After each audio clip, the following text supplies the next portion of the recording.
Lumakas pa nga po ito at ngayon ay isang ganap ng typhoon.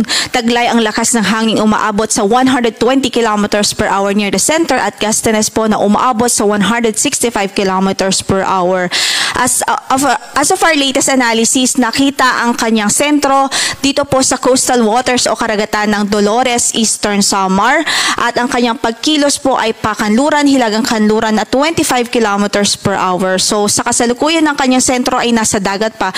Pero kahit hindi pa po ito naglalandfall, ramdam na po ang epekto nito in terms yung hangin, malakas na hangin at malakas na pag-ulan sa halos buong Eastern Visayas, sa parte ng Bicol such as Sorsogon, Masbate, malaking bahagi ng Caraga region at maging ilang bahagi ng Central Visayas.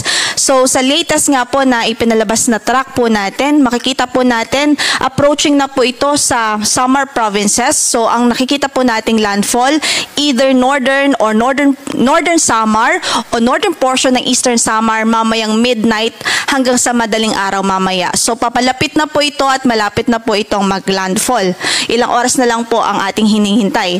And then after traversing the Samar provinces, nakikita po natin tutumbukon naman ito ang ilang bahagi ng Bicol region such as yung Masbate o kaya naman ay Sorsogon bago po ito tuluyang pumunta sa southern portion ng Calabarzon at northern portion naman ng Mimaropa region. So ngayon ay pinag-uusapan pa lang natin is yung sentro niya, pero wag ho natin kakalimutang malaki ang diametro nitong bagyo.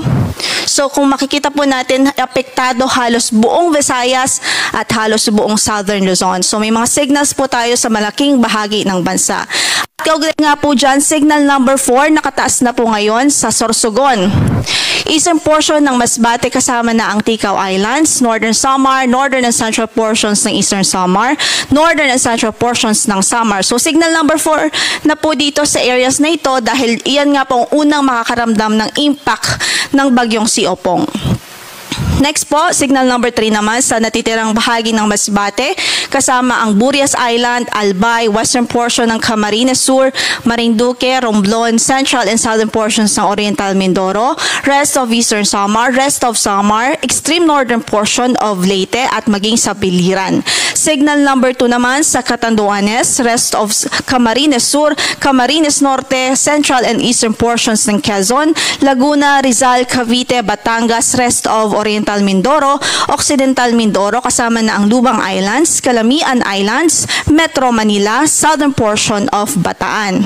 Signal number 2 din sa eastern portion ng Southern Leyte, northern and central portions ng Leyte, northern portion ng Cebu kasama na ang Camotes at Bantayan Islands, extreme northern portion of Negros Occidental